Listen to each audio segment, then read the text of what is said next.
এই কাৰণে কি ভাল পাই বিয়া কৰবা নালাগে কেটা ভালা পাইছা এই ভাল পাই বিয়া কৰাৰ কাৰণে আজি মৰে যোৱা কি মৰাৰ কথা নুশুনা হৈছি এই ভাল পাই বিয়া কৰাৰ কাৰণে আজি মানে কি মৰাৰ কথা নুশুনা এই তোৰ বিধান নে সব ভাল না হ্যাঁ সব ভাল না ওরে কি কথা সবাই না সবাই না এই ভাল না কথা তো হয় জানো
দৰ্শকসকলক নমস্কাৰ জনাইছোঁ আৰু আজি এটি নতুন ভিডিঅ' আপোনালোকৰ সন্মুখলৈ লৈ আহিছোঁ আৰু বৰ্তমান মই উপস্থিত আছোঁ নলবাৰী জিলাৰ ৰৌমাৰী গোৱালপাৰাত উপস্থিত আছোঁ আৰু আজি কিন্তু আচলতে মোৰ কাৰণে ব্যতিক্ৰম ভিডিঅ' বুলি ক'ব লাগিব কাৰণ আপোনালোকে মোক বিভিন্ন অসমৰ নাগাৰা নামৰ শিল্পীৰ লগত দেখা পাই আহিছে আজি কিন্তু নাগাৰা নামৰ শিল্পী নহয় আজি আমাৰ লগত উপস্থিত আছে এগৰাকী বিশিষ্ট ঢুলীয়া শিল্পী মোৰ শ্ৰদ্ধা ভৈনুৰ আলীৰ দাদাৰ ঘৰত মই উপস্থিত আছোঁ গতিকে আহক তেখেতৰ মুখেৰে তেখেতৰ পৰিচয়টো আমি প্ৰথমতে জানিম দাদা আপোনাক পোনপ্ৰথমে মই নমস্কাৰ জনাইছোঁ আৰু আপোনাক মই স্বাগতম জনাইছোঁ ইউটিউব চেনেল আকাশ জ্যোতি এণ্টাৰটেইনমেণ্টত আপোনাৰ পৰিচয়টো মই জানিব খুজিছোঁ মোৰ নাম মহম্মদ ভৈনুৰ আলী গাঁও গোৱালপাৰা ডাকঘৰ বলুৱা থানা বেলঘৰ জিলা নলবাৰী অসম এইখিনি আপোনাৰ সম্পূৰ্ণ পৰিচয় যদি চামতাৰ ফালৰ পৰা আহে অৰ্থাৎ বৰপেটা সৰ্থেবাৰী হৈ চামতাৰ ফালৰ পৰা যদি আহে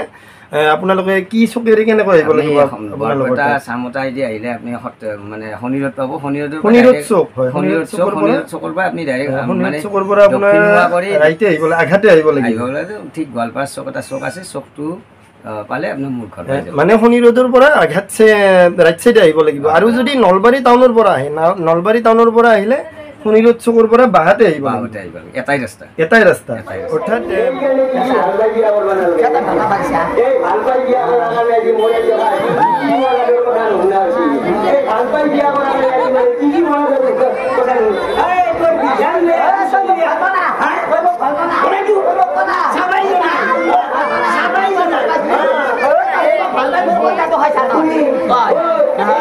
এই বেটি না উসাই মই ভাল পাই বাকি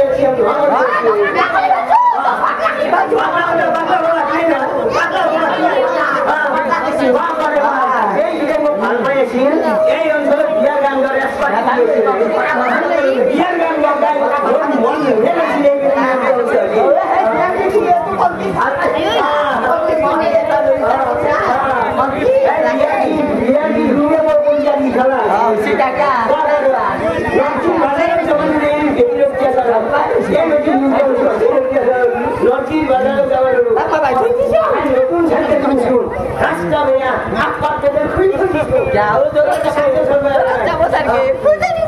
দাদাৰ পৰা আজি কিছু কথা জানিম যেহেতু দাদাই ঢুলীয়া শিল্পীৰ লগত জড়িত হৈ আছে আৰু তাতকৈও আচলতে দাদা আপোনাক মই শলাগ ল'ব লাগিব এই কাৰণে যেহেতু আপুনি এগৰাকী ইছলাম ধৰ্মৰ আচলতে আপুনি লোক ইছলাম ধৰ্মৰ লগত জড়িত হৈও আপুনি এতিয়া অসমৰ অন্যতম লোককৃষ্টি ঢুলীয়া, এই ঢুলীয়াৰ লগত আপুনি জড়িত হৈছে।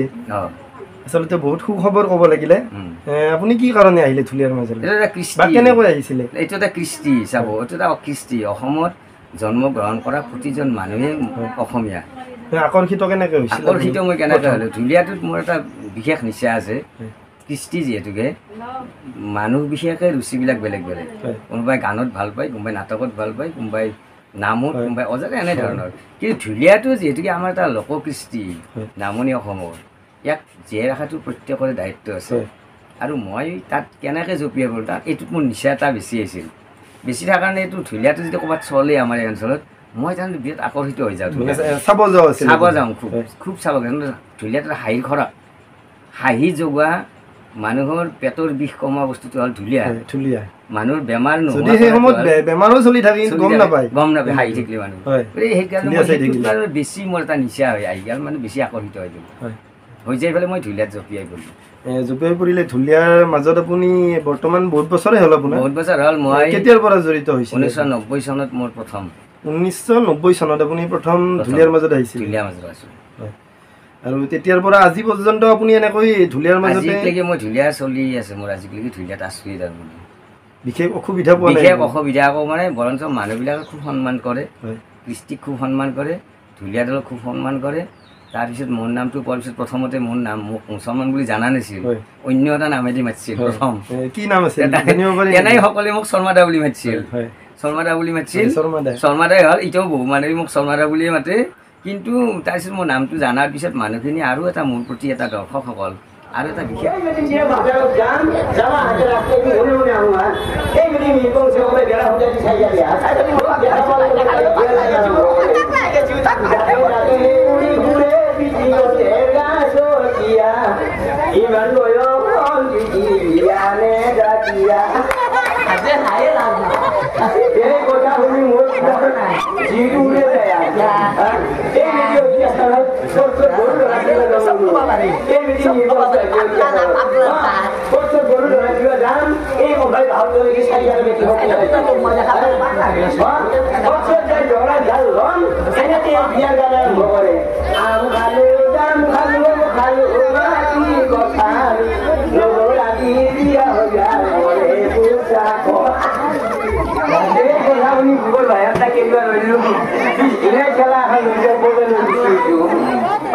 দাদা, ঢুলীয়া দলৰ লগত আপুনি জড়িত হৈ আছে আৰু তাৰ উপৰি এনে কিবা কৰে নেকি আপুনি? বেলেগ কিবা কৰে নেকি? বেলেগ মানে ঘৰখন চলিব লাগিলে কিবা কিবি কৰি খাব লাগিব।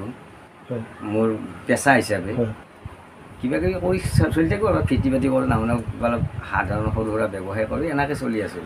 দাদা, এইখিনিতে জানিম, যিহেতু আপুনি ঢুলীয়া শিল্পী, আপোনাৰ ওচৰত মই বহি আছোঁ, এটা ঢুলীয়া দলত আচলতে কিমানজন মানুহ থাকে গোটেই দলটো? 25 জনৰ কম হ'লে অলপ অসুবিধা। 25 জনৰ কম হ'লে অসুবিধা কাৰণ ঢুলীয়াত ধৰক ঢোল লাগিল 4টা, ঢোল বজা মানুহ 4টা লাগে, তাল বজা মানুহ 2টা লাগে, চাৰ্কাছ কৰা মানুহ লাগিল, চং কৰা মানুহ লাগিল, নাটক ঢুলীয়া নাটক কৰে, খুহুতীয়া নাটক কৰে, নাটকৰ মানুহ লাগিল। মানে ভাগে ভাগে থাকে, বিভিন্ন বিভাগত আৰু মানে জড়িত হৈ থাকে। কাৰণ আমিতো আখান আগদিনা পালা নাথাকে, আমাৰ 4 দিন 5 দিন 8 দিনো কৰি থাকে। তাতে আমি ৰান্ধনি জগাৰিও নিব লগা হয়। এনেকৈ আমাৰ 25 জনৰ মানুহ থাকে।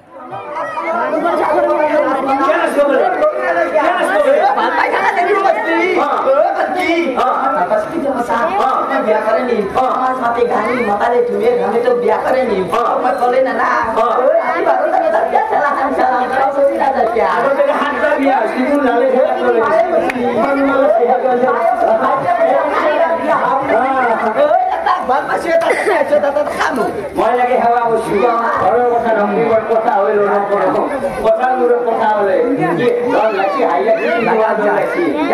মই লাগে সেৱা কৰিছোঁ। আমি এই জেগাত নাচোঁ, এই জেগাত নাচোঁ। আমি আজি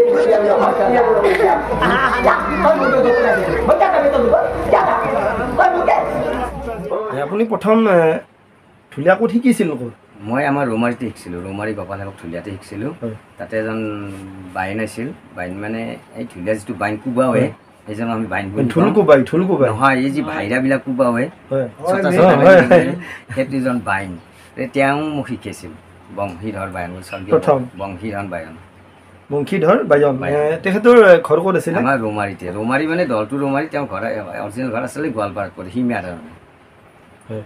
আৰু আপোনাৰ গোটেই দলটিৰ নামটো এবাৰ মই জানিব বিচাৰিছোঁ। ৰৌমাৰী গোপাল সেৱক ঢুলীয়া দল। ৰৌমাৰী গোপাল সেৱক ঢুলীয়া দল।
যোগাযোগ নম্বৰ হ'ল মোৰ ফোন নম্বৰটো হ'ল 9127230615।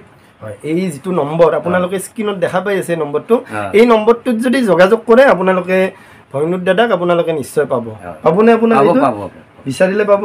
মোৰ নাম্বাৰ এইটোৱে থাকে, বেলেগ নাথাকে। আৰু আপোনালোকৰ কিবা বিশেষ অনুষ্ঠান তেনেকুৱা আছে নেকি যে আমি দুৰ্গা পূজা, লক্ষী পূজা বা কিছুমান সভাত অনুষ্ঠান কৰে, আৰু তাৰ উপৰি কিবা ধৰা বান্ধা আছে নেকি যে এনেকুৱা অনুষ্ঠানত আমি নকৰোঁ?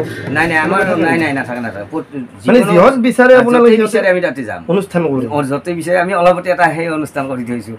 এজন মানে মানুহৰ বাচ্ছাজন বাৰ্থডে, হয়, বাৰ্থডে বুলি ক'ব যে আমাৰ জন্মদিন আচলতে। জন্মদিনত তাৰমানে তেওঁ হেৰি নামটি, বেলেগ নামটি, তাৰমানে আমাৰ ঢুলীয়া মাতিছে।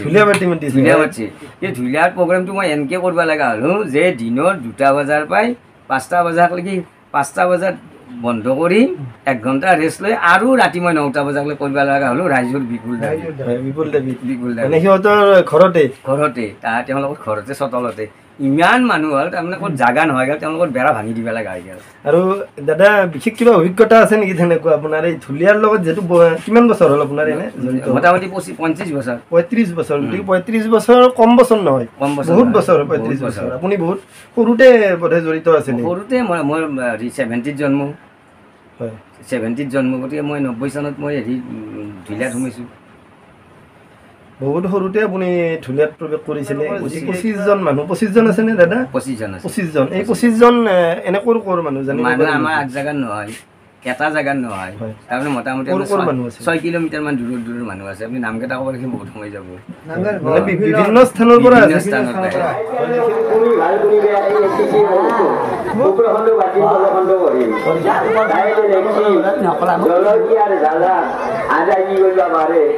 মই তোমাক ভাল পোৱাৰ পিছত তোমাৰ আগত তিৰিটোৱে মোক কি কৰিব পাৰে, তোমাৰ বেলেগ কথা আৰু আছে। কৈছো নহয়, টকা ৰাতি আজি বুৰঞ্জী পঢ়াৰি চিঠি আদি আছে, তাইতে লেখি তাই বিলো বাটি বিলো হাতত লাগিল চাই, তোমাক নেদেখিলে মোৰ সন্তান ভাবি সন্তান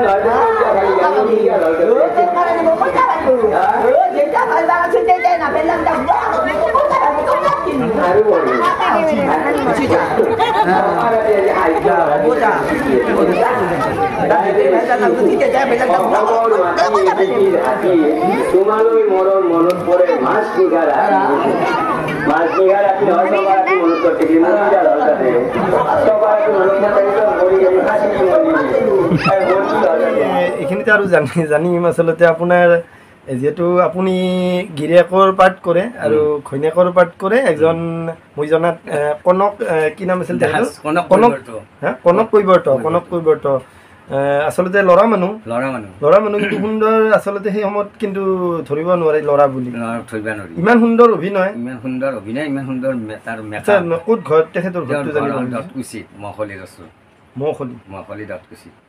তেখেতে কেতিয়াৰ পৰা জড়িত হৈ আছে তেওঁ মোৰ লগত মোতকৈ 10 বছৰমান পিছত হ'ব মই তাৰ পিছত লগ পাইছোঁ 10 বছৰমান পিছত লগ পাইছোঁ দাদা আচলতে আজি এটি সুন্দৰ মুহূৰ্ত আচলতে বহুত দিন আগৰ পৰা আপোনাৰ তাত আহিম বুলি ভাবি আছিলোঁ কিন্তু আহিব পৰা নাছিলোঁ কিন্তু আজি এনেকৈ আপোনাক নিচেই ওচৰত লগ পাইছোঁ আপোনাৰ ঘৰত আহিছোঁ সঁচাই বহুত ভাল লাগিছে বৰ সুন্দৰ ধুলীয়াৰ অনুষ্ঠান উপভোগ কৰিলোঁ আৰু আপোনাৰ গোটেই দলটিৰ ভৱিষ্যত উজ্জ্বল কামনা কৰিছোঁ আপোনাৰ ভৱিষ্যত উজ্জ্বল কামনা কৰিছোঁ আপুনি আৰু আগুৱাই যাওক বহুদূৰ আগুৱাই যাওক ধন্যবাদ জনাইছোঁ ময়ো আশা কৰিছোঁ আকাশজ্যোতি এণ্টাৰটেইনমেণ্ট চেনেলটোলৈ মই ধন্যবাদ জনাইছোঁ আৰু মই ৰাইজক সেৱা জনাইছোঁ এই অনুষ্ঠানটো এই আকাশজ্যোতি এণ্টাৰটেইনমেণ্টক আপোনালোকে এটা সুন্দৰ কৰি শ্বেয়াৰ কৰি দিয়ক আৰু সকলোৱে পাই আপোনালোকে শ্বেয়াৰ কৰি দিব সকলোৱে পাওক লগে লগে এটা শ্বেয়াৰ দাদাৰ নম্বৰটো যাতে পায় সকলোৱে এইটো শ্বেয়াৰ কৰা মানে দাদাক পাব দাদাৰ নম্বৰ পাব আৰু এইটো আপোনালোকে আগবঢ়াই লৈ গ'লে মই তাত নচাই আনন্দিত হ'ম সেৱা জনাইছোঁ